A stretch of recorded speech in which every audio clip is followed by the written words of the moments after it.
This is KOMU 8 News at 6. Truly is a family's worst nightmare. In this case, 9-year-old Elizabeth Olten from Cole County has been missing since yesterday. The sheriff says the search is focusing on a section of woods which police have narrowed by triangulating Elizabeth's cell phone location.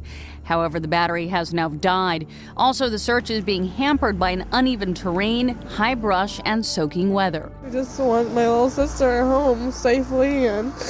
Right now, she's listed as an endangered missing person. We know a lot more stuff than we're leading on to believe. We've talked to several people. A 15-year-old girl from Jefferson City area will be tried as an adult with first-degree murder charges. Alyssa Bustamante is a...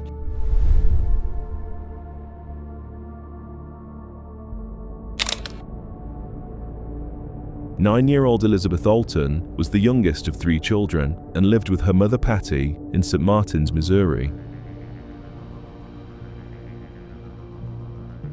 A small rural town of just over 1,000 people. Elizabeth loved all things theatre and performing and had just been cast in the school play, which she was throwing herself into wholeheartedly. She was running through her lines every day with anyone that would read the other parts with her, practicing her songs and asking her siblings to act alongside her. She would find any excuse to dress up and sing along to Hannah Montana and Taylor Swift. Everyone said she was a very sweet, innocent, and kind-hearted girl, always so friendly and caring, and looking out for everyone she knew. She and her mother Patty were especially close, loving to bake together and play puzzles and games. October 21st, 2009 was a typical Wednesday. Everybody was back from school and the dinner was being cooked. One of Elizabeth's friends, Emma, knocked on Patty's door and asked if Elizabeth could go out and play with her. Patty at first said no because it was a school night and the family meal was almost ready. But after her daughter heard Emma at the door, both girls were relentless in trying to go out together, jumping up and down and begging for Patty to let them go. Emma lived just 4 houses away, and the pair and their other siblings were at each other's homes a lot. Patty told Elizabeth she had 1 hour and no more, and she wanted her home by 6. 6:15 p.m. Elizabeth was still not home, and it was 15 minutes past the agreed time, which for a child as conscientious as Elizabeth was a reason to be concerned. The sun was setting, and Patty said there was no way her daughter would still be out voluntarily, as she was terrified of the dark. Patty called her phone, but it went straight to voicemail. She then rang Emma's grandmother Karen, whom Emma and her siblings lived with. To her horror, Karen said she hadn't seen Elizabeth either, and she had no idea that Emma had even knocked at her door that afternoon. Patty hung up straight away and called the police. By 6:30, officers were at Patty's house and combing through the area. The street the family lived on was very close to about 60 acres of woodland, and this was a huge yet overwhelming focus for the search teams. The police headed over to Emma's house, but they all maintained she hadn't been there. Karen and Gary, Emma's grandparents, were so upset they had no idea this had all happened, but they simply couldn't give any information that would help.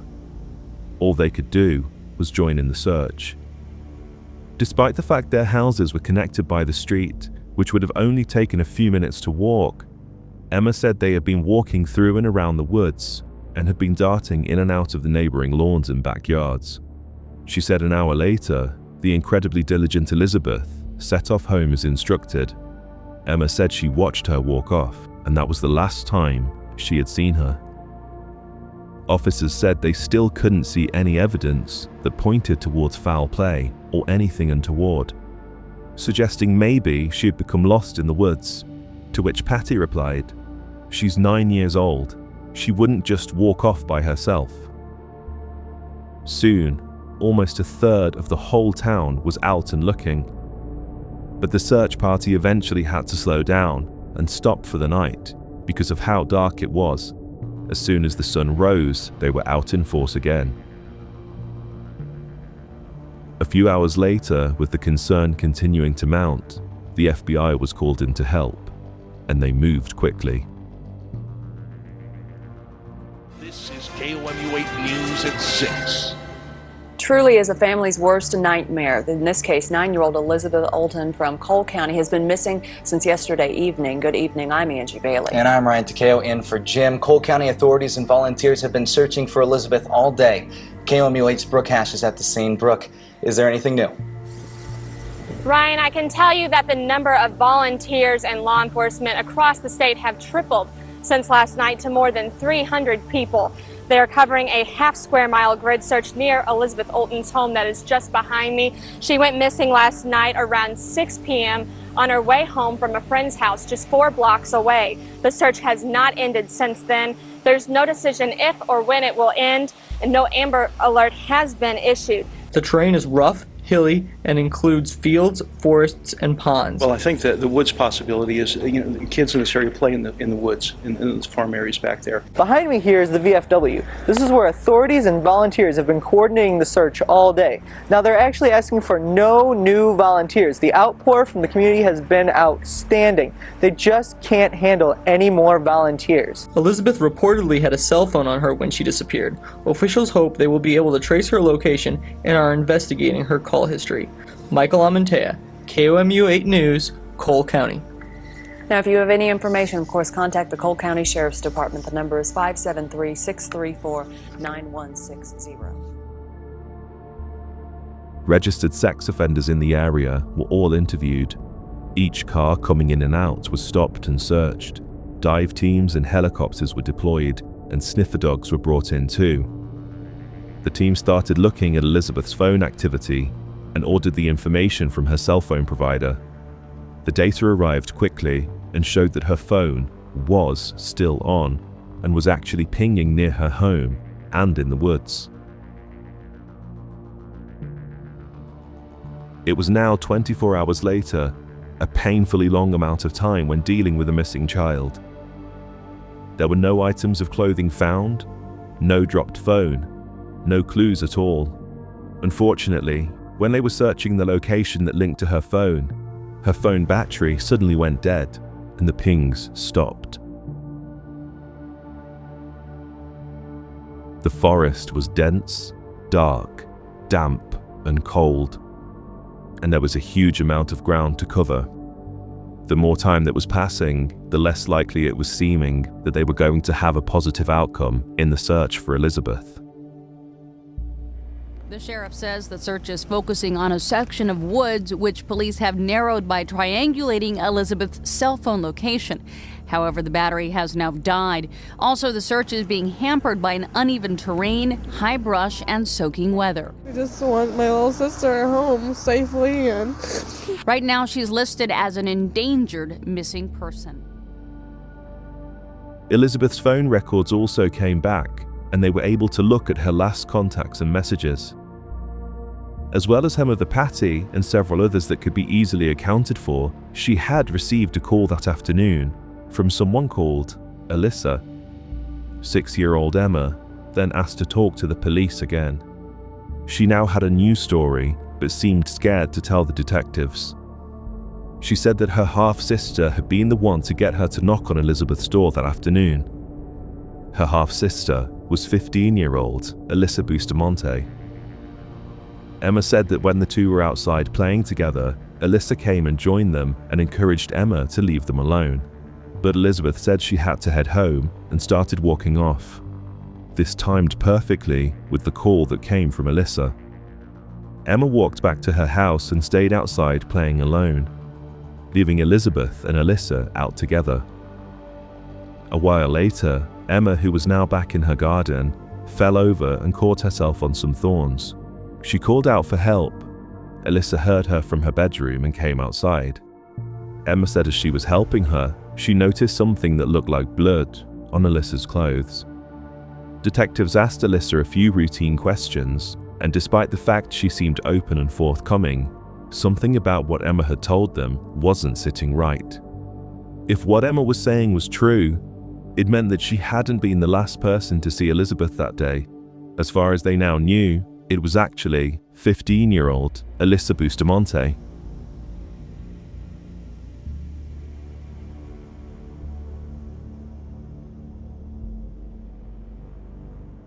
It was now 48 hours later, and the investigating team had to regroup. It was now glaringly obvious that Elizabeth had not run away. She had either been led somewhere or forced somewhere, and officers started looking closer to home.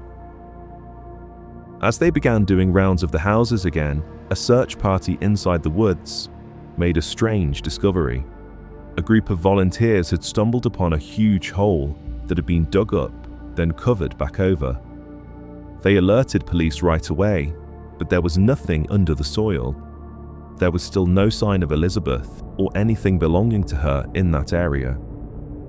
When detectives had been at the Bustamante house talking to Emma and Alyssa, they had noticed several holes in the garden that looked similar in size and shape to this one. Given this, a warrant was issued to properly and intensely search the home. Although Elizabeth definitely hadn't been there that day, she would often go over and play, so they needed to take a good look around. Everything seemed normal and in order, until they entered Alyssa's room. It painted a very troubling and chilling picture. Everything was everywhere, and there was writing all over the walls, some parts in blood. There was also a drawing of an outline of a person with the name Emma next to it, her 6-year-old sister. Cards from her father, who was in prison, were scattered around the room, and buried under everything, detectives found Alyssa's diary. One entry read, "If I don't talk about it, I bottle it up, and when I explode, someone's going to die." They also noticed a paragraph that was scribbled over in blue pen. Fortunately, investigators were able to uncover some of the original writing by shining a light on the back of the paper. 2 words stood out: slit and throat. Despite Alyssa saying she had been at school that day, it would turn out she had actually skipped lessons, and her whereabouts around the time Elizabeth was last seen, as Emma was saying goodbye to her, weren't able to be confirmed by anyone either. Things were slowly being pieced together, but there were still so many gaps. Alyssa's diary was seized by the FBI and handed over to Sergeant David Rice, who was now preparing to interview the teen.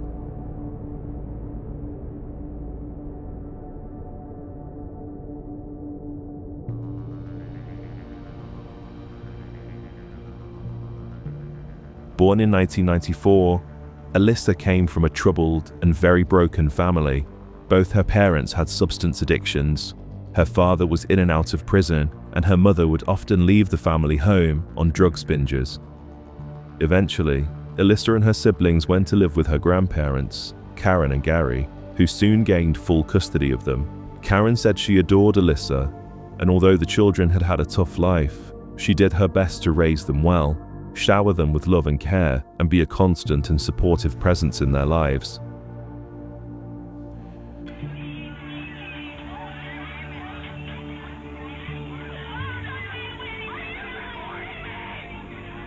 As she entered her teenage years, Alyssa started self-harming and expressing suicidal feelings. She was admitted into a psychiatric hospital after she overdosed and began to cut words into her arms. Doctors that assessed her described her as violent and angry. She was diagnosed with severe depression and prescribed antidepressants. When she was released, things only began to get worse and more concerning. On her various social media platforms, she changed her list of hobbies to killing people and cutting. She often told friends and her boyfriend she wanted to know what it was like to kill someone, and had a dream of burning down a house with a family inside. Her Twitter feed talked about a hatred of authority and people telling her what to do. One of her posts read, "Bad decisions make great stories." She also posted a video to her YouTube channel called idiots getting electrocuted by electric fence. The video showed her trying to get her 2 brothers to touch a fence that she knew would electrocute them. A disturbing pattern of behavior was clear to see, and the more the FBI looked into her background, the more they found pointed towards her being a dangerous individual that wanted to inflict pain on people in the worst ways imaginable. After going through her diary some more, Sergeant Rice asked Alyssa to come in for a formal interview alongside her grandmother and a juvenile officer. He said as the interview progressed, his tactic was to ask a question and sit in silence for as long as possible, sometimes for up to a minute at a time. He said as uncomfortable as it was, he knew the team would break eventually if there was something to say, which he was certain there was. He needed to know what had happened to Elizabeth that day, and he wasn't going to stop until he got to the truth.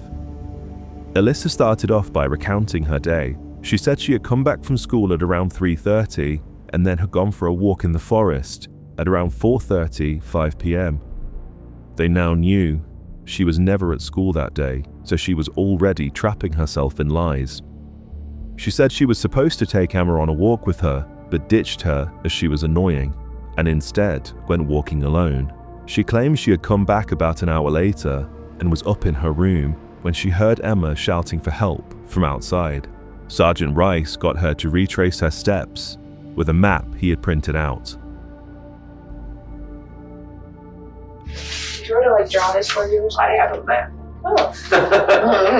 Now the thing about this map, okay. I don't think it has where your actually house is. So the way I understand the new house would be right back here. Is that right?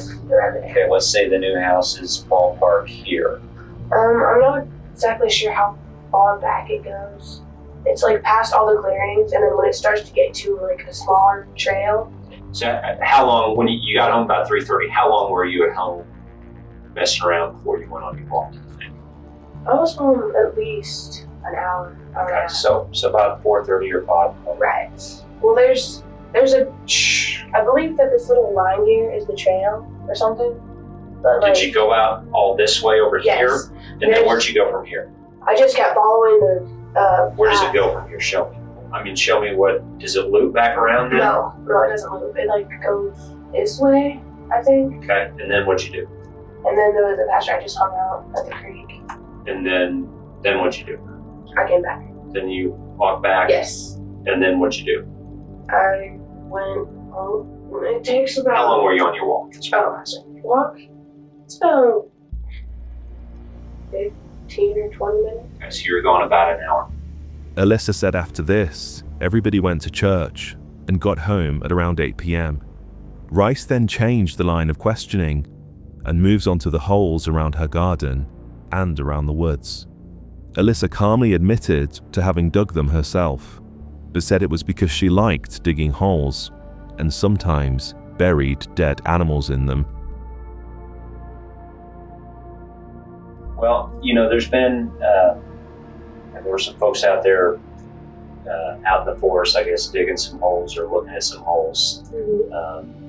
And I guess they had said that you like to go out there and dig holes. So I'm going to have to ask you some stuff about yourself. Tell me about these holes you dig. Well, you dig them a certain way? Just wherever they're at? I mean, do you dig at a certain spot or what? No. And you can understand why, as if people were out in the woods looking for a person, if they were lost, or God forbid, looking for, if they thought it was God forbid, a body. Have you dug a hole like this before then, or is this the first time? It's not completely like this, but it's kind of like that. Okay. So big enough for a shoebox. Okay, but this is the first time of that size. Yes. Okay. Yes. Okay. But what about the big round ones that I kept falling in? And I mean, they're deep. And I was getting something, did you guys quit doing this? Because they're dangerous. And we used to ride our horses up there and I could break a leg. I mean, they're huge. Okay. There's 3 or 4 of them. Yeah. He then said, "What kind of person do you think would do this to a 9-year-old girl?" Alyssa shrugged and said, "I don't know, a sick person, someone that can put down all their morals." She was still maintaining that she had never been out with Elizabeth on her own it was always in a group of siblings, and she had been trying her best to help find her as well. What do you know about this whole investigation or mess? She's still missing. They're out looking for her. They don't want her volunteer. This is really big. They've had helicopters searching as well. And I don't know, that's pretty much what I know. I really don't think she would run away because she's 9. I think that maybe someone kidnapped her or something. It's a terrible thing. I don't know what else to assume. Is there anybody in that area you can think of that comes to mind that you would think of that would do that? Is there anybody that, knowing your neighbors, that you would? After this, he started asking questions about Elizabeth's phone, explaining that the data did not lie, and it was indicating that her phone was somewhere behind Alyssa's house, which he showed her on a map. He then moved on to Alyssa's house and her bedroom. Now, it's my understanding that did the FBI do a search or something of the house where you guys lived? Tell me about that. What was that all about? You said they searched your room. Yes. Other marijuana seeds and that sort of stuff. Did they find anything? Nope. Okay. Did they take anything? They took my sheet and a pillowcase. I think. Did they take anything else? I don't think so. I haven't really surveyed anything. Okay. I think they took clothes. No, they took a pair of pants. And a diary. I mean, they gave us the list. It's not all coming to me what was on the list, but there's a long list. Your diary. Okay. You ever gone through the diary? I've looked at some of it, yes. Okay. Did you know that? No. Does it make you angry? Oh, no. Yeah. It's kind of your private, personal thoughts, isn't it? When Rice confronted her about the entries, including the one that had been scribbled over, the interview would take a drastic turn. We talked a little bit earlier about technology. Mm-hmm. Even if you write something down and then you take a pen and try real hard to scratch it out, that doesn't make it go away. It's still there.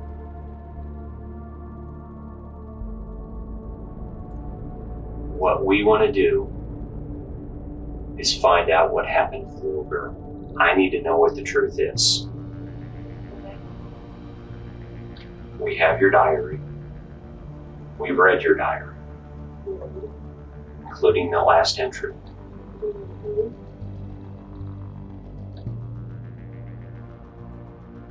Where's she at? I don't know. You need to tell us the truth. You need to tell us what happened. If this was an accident, that's fine. We can deal with that. This family needs closure. Okay?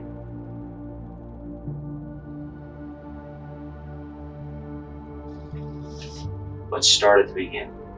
Is this something that was planned out, or was this just an accident?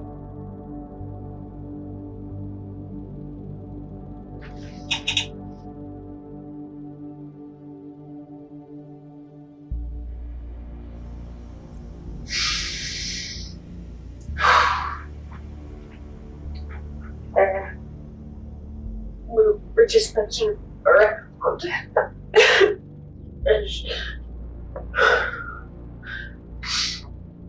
She fell.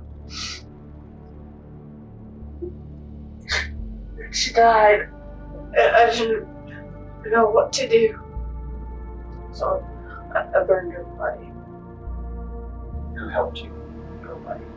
We're out in the forest. I had a great bed. Had a great bed.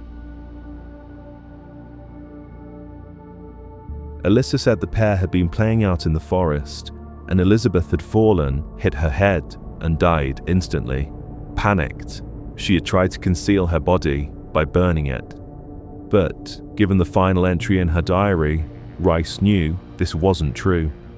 But it was the start of the truth coming out. He just had to keep chipping away and poking holes in her stories. The entry in her diary that had been scribbled over had now been completely uncovered, and it read as follows.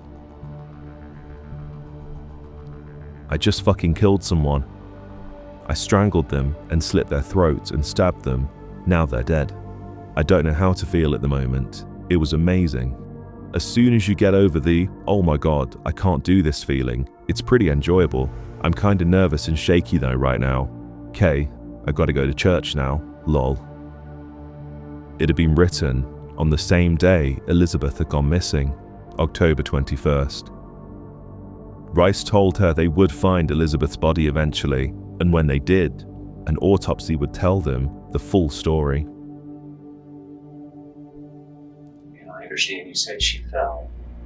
That's why she died. However, they will know from the autopsy if she was shot, if she was hit in the head, if her throat was cut. How did she die? 9-year-old girls don't just die. Was her throat cut? Yeah. Oh.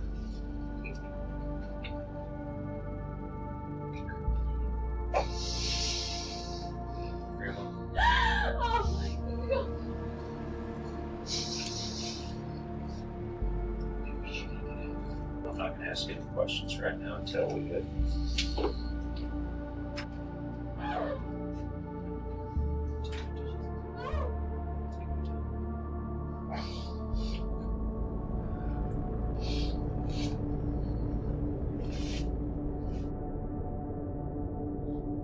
And is it true you said then you burn her body?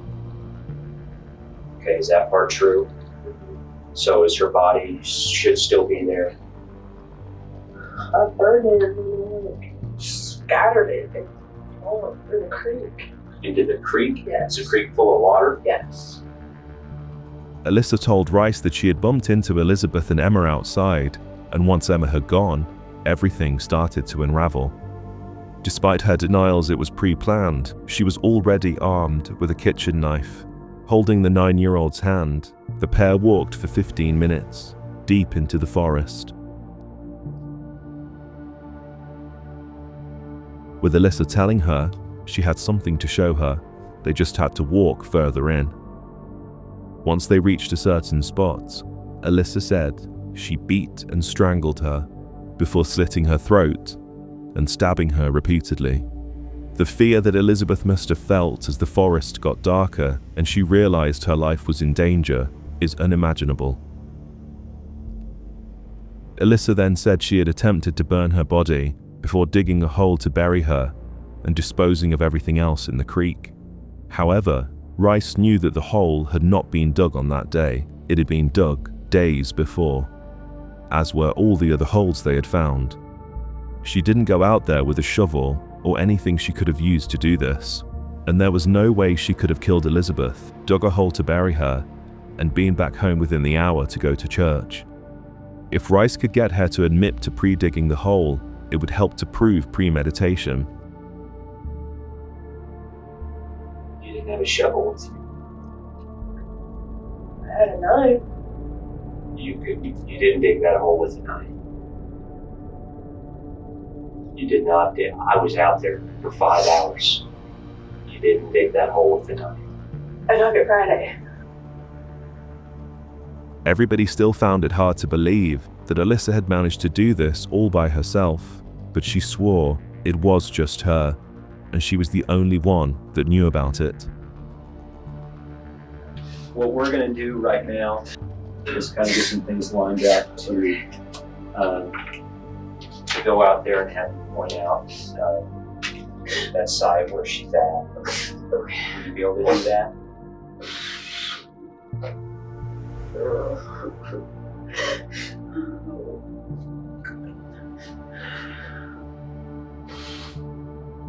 Alyssa Bustamante agreed to take Rice to her remains, and with this, just 15 minutes from her home, the search for Elizabeth Olten came to a devastating end. A day after Elizabeth was found, police announced that they had placed the 15-year-old under arrest, and she had been charged with first-degree murder. The neighborhood was horrified. Juvenile court officials confirmed today they are seeking a petition of first-degree murder against a 15-year-old suspect for the killing of 9-year-old Elizabeth Olten. The case now centers on letting the court decide if the suspect should stand trial as an adult. That starts with a closed detention hearing tomorrow. After the detention hearing, the court will hold a certification hearing November 18th to determine whether or not to try the suspect as an adult. Among factors the court will consider are whether a history of violence is present, as well as the suspect's age, maturity, and sophistication. Now, there's only about 6 houses on the entire street. It's a very small community. So even though officials won't release the identity of the person being held for the killing, many people have already figured it out. Until after the certification hearing, that you not release the identity of that individual. That's what we're asking at this point. Police had also interviewed Alyssa's boyfriend and asked him to undertake a polygraph test. We know a lot more stuff than we're leading on to believe. We've talked to several people. So what do you know?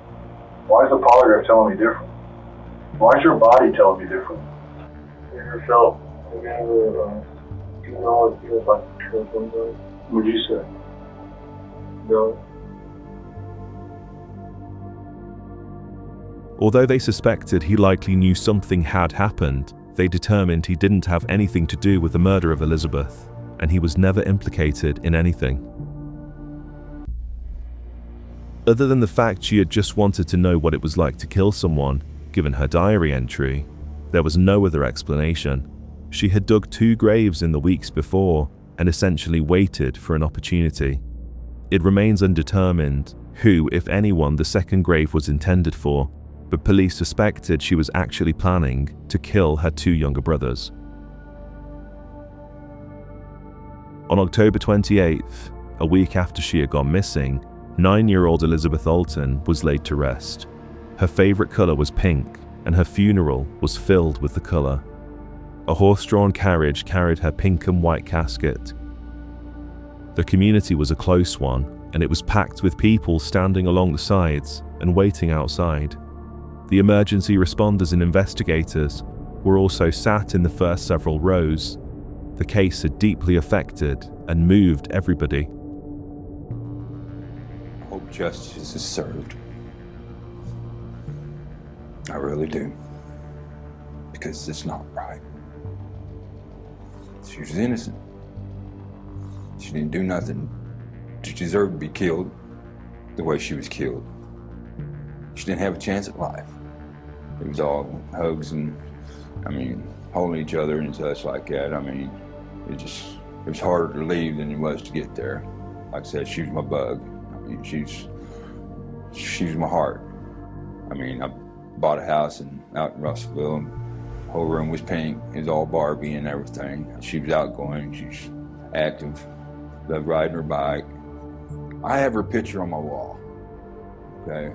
Every time I look up at it, I want to cry. I get mad, I get angry, I feel sorry. Every night I tell her I love her, and I'm sorry I wasn't there to protect her. Every single night, okay? I just wish that it never happened. People who don't know you may see you on camera and think, you know what, he's behind bars. Why should I feel sorry for this guy? Don't feel sorry for me. Feel sorry for my daughter. Okay? Feel sorry for her siblings. Okay? Feel sorry for the world because they're missing out on a beautiful child. I have my guilt. Okay? I've done wrong. Okay? I wouldn't be here otherwise. I should have been out there protecting my daughter. I should be out there every day protecting my family. If I could, I'd go back and do that. In November 2009, despite her lawyers pushing for her to get a lesser charge on the grounds of a troubled childhood and her age, Vero from Jefferson City area will be tried as an adult on first-degree murder charges. Alyssa Bustamante is... The judge ruled that Alyssa Bustamante would be tried as an adult, and she was therefore indicted. She entered a plea of not guilty, and trial preparation got underway.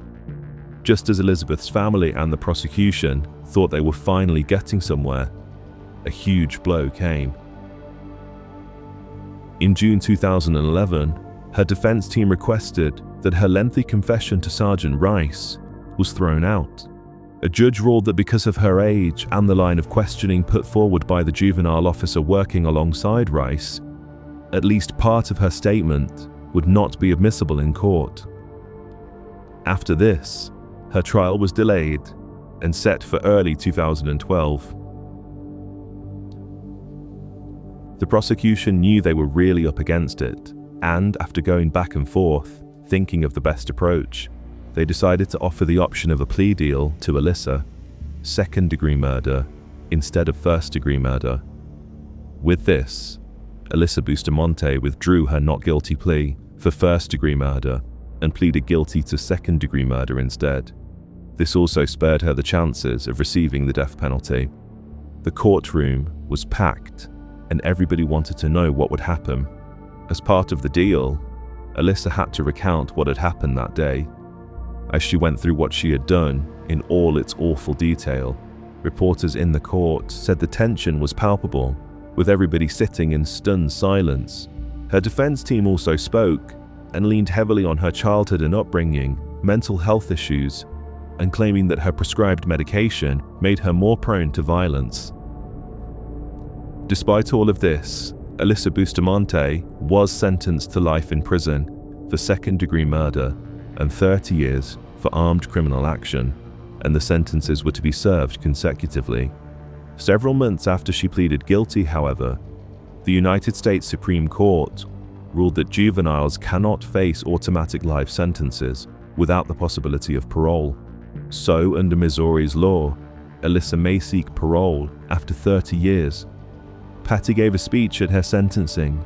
She was so upset and physically shaking, the judge eventually asked her to stop talking. All Alyssa could say in response was, "I cannot even understand what you guys are going through," adding that she would give her life to bring Elizabeth back. A detective said it was in this moment Karen and Gary got up and walked out of the courtroom, and everybody could see Alyssa suddenly realize that the only two people that had stuck by her and tried to be a constant in her life had just walked away. Patty said that everything that came out of Alyssa's mouth was a lie. She had no remorse, and she was being told what to say by her lawyers. The prosecutor, Mark Richardson, said he had never seen anything like this in his life, and he hoped to never have to try a case like it again. The motive has to be the most senseless, reprehensible that could be in humankind, and that is to take a life for a thrill, he said. A forensic psychologist added it was clear from her patterns of behavior over the years, it was only a matter of time before she killed somebody. Patty went on to sue not only Alyssa, but the hospital where Alyssa sought treatment. She believes that the healthcare system should have seen the red flags and taken preventative measures. A judge threw out the lawsuit against the hospital, but the lawsuit against Alyssa was successful, and she will ultimately owe Patty $5 million. Alyssa appealed her sentence in 2014, but this was denied. The events that transpired so very quickly on October 21, 2009, rocked the town and shattered the closeness of the community. Patty said she misses her daughter's kindness and her ability to see the good in everyone and everything. A friendly and innocent young girl, excited for her starring role in the school play, just playing with her friends and siblings, enjoying the simple pleasures that childhood brings. Her life was snatched away in the most frightening way imaginable, and the damage done to so many people on that day will forever be felt.